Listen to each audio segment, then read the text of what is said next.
ती अपमान करते छत्रपती शिवरायांचा महापुरुषांचा, फक्त दाखवायला हिंदू दाखविते, ते हिंदुत्व दाखविते आणि रासरोज घाणेरडे शब्दात बोलते. ज्याच्या पाठीमागा त्यांचा पाठीराखा कोण, त्यांना बळ कोण देतो, बोलायचं कोण सांगतो. नंतर दाटूमुठी फक्त ते बोलणार, देवेंद्र फडणवीस दाटूमुठी बोलणार, मी असं करतो तसं करतो, काही करत नाही. तो फक्त गोरगरिबांचे लेकरं गुतू शकतो, गोरगरिबांचा वाटोळ करू शकतो, गोरगरीब मराठ्यांचे हाल करू शकतो. तो त्याच्या सगळ्या सोयऱ्यांना त्यांनी काही जणांची टोळी केली, त्यांच्यात तर खूप कट्टर हिंदुत्ववादी आहेत. काही आज मराठा सेवकांची बैठक तुम्ही अंतरवलीसाठी छत्रपती भवनला बोलवली, काय नेमकी बैठकीचं आयोजन आहे? नाही, बैठक अंतर्वलीतच आहे असं समजा. कारण ते काय होतं, तिथं लाईट जाते आता थोड्या वेळा, हे रोज चालू आहे. कारण मला वाटतं काहीतरी मार्चेन बुळा असत, म्हणजे काय त्यांचा आरोप दोष नाही आमचा काय, पण ते लाईट जाते आणि इतका उकाडा आहे, इतकं ऊन आहे प्रचंड, तिथं माणसं घामाघूम होतील लाईट गेल्यावर. म्हणून मग ऐन वेळेला आम्ही म्हणलं की आपण काय करू, छत्रपती भवनला बसू, असं म्हणून इकडं आलो. असं काय नाही.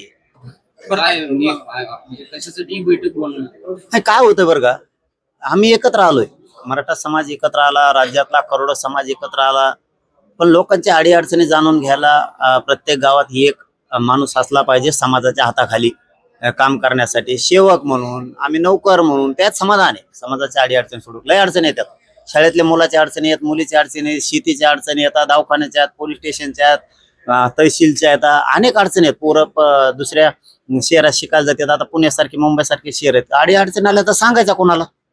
मग वार्डानुसार त्यांना जर एखादा माणूस सेवक म्हणून असला तर त्यांना त्या अडीअडचणी सांगतायत. फक्त अडीअडचणी जाणून घेण्यासाठी तो आपण सेवक दिलेला आहे किंवा द्यायचा आहे. याच्यासाठी हे पहिल्या टप्प्यात आहे. तो सेवक मालक नाही, शाखा प्रमुख नाही, तो अध्यक्ष नाही, अजिबात काही नाही. एक सेवा करण्यासाठी, समाजाच्या अडीअडचणी जाणून घेण्यासाठी ते आपण दिला पाहिजे. यासाठी आम्ही आज पहिल्या टप्प्यात हे करतोय. पहिला टप्पा आहे, आणखी 6 टप्पे होते. राज्य खूप मोठं आहे, खूप मोठं आहे. आणि काय होतं बरं का, आमच्या गोष्टी गावापर्यंत माहित होत नाही किंवा गल्ली गल्लीत माहित होत नाही, गल्लीच्या अडीअडचणी आमच्यापर्यंत माहित होत नाही. खरं मूळ कारण हे. मग एखाद्यावर जर अन्याय झाला, एखाद्याची अडीअडचण जर सुटली नाही, आम्हाला 2-3 महिन्यांनी माहित होत, तर त्या अन्याय करून का बसतं घरात. गोष्टी माहीत झाल्या किमान आपण त्यासाठी प्रयत्न करू, त्यांच्यासाठी मदतीला जाऊ. काय अडचणी नाहीत आज. कारण काय झालंय, आरक्षण नसल्यामुळे समाजाचं लय वाटोळं झालं. म्हणजे थोडक्यात असं म्हणलं ना, आमचं भविष्य आणि आयुष्य आणि अस्तित्व खाक करून टाकलं ह्या लोकांनी, ह्या राजकारणी खाक करून टाकलं. राबायचं नुसतं, मरणाचे कष्ट करायचे, आणि लेकराला नोकऱ्या नाही लागल्या, शिक्षण नाही मिळालं, लय अडचणी उभा राहायला लागल्या. मग आपण असं ठरवलं की गाव पूर्ण आपलंय, राज्यातले गाव आपले. पण मग त्यांना एखादा माणूस त्यांचाच लेकरू, त्यांच्याच अडीअडचणी जाणून घ्यायला, त्यांच्या हाताखाली जर एक माणूस दिला तर ते काम सांगतील ना, की बाबा अशी अशी अडचण होती, असा प्रॉब्लेम आहे, ते आपण सोडायचा प्रयत्न करू. म्हणून ते जायचं, तो मालक नाही. छत्रपती शिवाजी महाराज बद्दल वादग्रस्त दुबईला फरार झाल्याची माहिती सकाळी समोर आलेली आहे. पोलिसांना इतके दिवस झाले पण प्रशांत पडळकर सापडत नाही. सोयरा आहे ना, सरकारचा सोयरा आहे ना तो, त्याच्यामुळे सापडणार नाही ना. बाकीचे असते तर आतापर्यंत नसले कशात तरी मध्ये टाकले असते, नसले कशात. त्याच्यावर देशद्रोहाचा गुन्हा दाखल करून त्याला जेवढ्या मकोकासारख्या जेवढ्या कलमा आहेत तेवढ्या त्याच्यावर टाकल्या पाहिजे. जर तुम्हाला खरंच राजाचं प्रेम आहे ना, छत्रपतींचं प्रेम आहे ना तुम्हाला, आणि मग आज देहा दुपारा हिंदूतले काही जण म्हणतो आम्ही रासरोज छत्रपती शिवरायांचा अपमान करतायत, जिजाऊंचा करतायत, छत्रपती संभाजीराजेंचा करतायत. हे दिसत नाही तुम्हाला? हे दिसत नाही का? काय केलं यांनी फक्त आमचा वापर केला भांडणासाठी.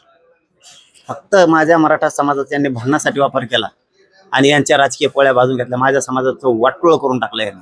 खरं सांगतो तुम्हाला, खाक करून टाकलं आमचं भविष्य. आम्हाला नुसतं भांडायला ठेवलं, नुसत्या मारायला ठेवलं. काही असलं की मराठी सगळ्यात पुढं. कारण यांनी एक नसच ओळखली होती मराठीची, की यांना काय लागतं, यांना फक्त उचकायचं, यांना मोठेपणा द्यायचा. मराठी भांडणं खेळतात, मलिदा आपण लाठी जायचा, सत्ता आपण भोगत जायची. इतक्या वाईट नियतीचे ते, क्रूर आणि सूड भावनेनं वागणारा माणूस जर म्हणलं तर देवेंद्र फडणवीस. नुसता वापर केला माझ्या समाजाचा, नुसता वापर केला माझ्या समाजाचं वाटोळं केलं यांनी. त्यामुळे आता आम्ही हुशार झालो. आम्ही बघू कोणत्या दिवशी काय करायचं ना, ते आम्ही आमचं बघू. तुमचं हिंदुत्व आम्हाला परवडत नाही आणि ते नको बी. आम्हाला छत्रपतीचे हिंदुत्व मान्य आणि त्या हिंदुत्वावर आम्ही चाललेलो आहे. आता नुसते निषेध करून चालणार नाही. आता छत्रपती शिवराय महापुरुषांवर बोलणाऱ्याला धडा शिकवावा लागणार. पाटील कोल्हापूरची कित्येक दिवसापासून त्यांच्या मागावर होती, तरी देखील ते फरार झाल्याची माहिती. पोलिसांचं अपयश म्हणावं का? नाही नाही, पोलिसच अपयश नाहीये. हे देवेंद्र फडणवीस घडून आणतोय. त्याचे सोयरे आहेत, अपमान करणारे सगळे सोयरे त्याचे. त्याने एक टीमच तयार केली, टोळी तयार केलेली. ती अपमान करते छत्रपती शिवरायांचा महापुरुषांचा, फक्त दाखवायला हिंदू दाखविते, ते हिंदुत्व दाखविते आणि रासरोज घाणेरडे शब्दात बोलते. तेव्हाच कळतं माणसाला ज्याच्या पाठीमागा त्यांचा पाठीराखा कोण, त्यांना बळ कोण देतो, बोलायचं कोण सांगतो. नंतर दाटूमुठी फक्त ते बोलणार, देवेंद्र फडणवीस दाटूमुठी बोलणार. मी असं करतो तसं करतो, काही करत नाही. तो फक्त गोरगरिबांचे लेकरं गुतू शकतो, गोरगरिबांचा वाटोळ करू शकतो, गोरगरीब मराठ्यांचे हाल करू शकतो. तो त्याच्या सगळ्या सोयऱ्यांना त्यांनी काही जणांची टोळी केली. त्यांच्यात तर खूप कट्टर हिंदुत्ववादी आहेत काही, खूप. पण काही जण त्यांनी जाणून बुजून अवमान करायसाठी ठेवलेले, जाणून बुजून. त्याला ते बघा, आता आम्हाला कळालंय आमचा वापर 70 वर्षात नुसता भांडणासाठीच केलाय. दंगली करायसाठी, भांडणं करायसाठी एवढाच आमचा वापर केलाय. आम्हाला तुम्ही भविष्य देणार आहेत का नाही, आम्हाला बळ देणार आहेत का नाहीत. आम्ही जर हिंदूचा मोठा हिस्सा आहेत, आम्ही जर हिंदू आहेत, तर मग आम्हाला मोठं कधी करणार आहेत, आम्हाला बलशाली कधी बनवणार आहेत, आमच्या रोजीरोटीचं काय, आमचे प्रश्न कधी सोडवायचे. हिंदू हिंदू म्हणून आमचा घात किती दिवस तुम्हाला करायचा. आम्हाला बळ द्या ना. धर्माचं रक्षण करणारी जात ही मराठा, हिंदू धर्माचे रक्षण करणारी मराठा जात आहे, तिला संपवायला लागलात राव तुम्ही. गोड बोलून ती बी फक्त मतदानासाठी आमचा वापर करताय आणि मारामाऱ्यासाठी. दोनच काम. आता आम्ही आमचे हुशार झालो, आम्हाला कळतंय काय करायचं.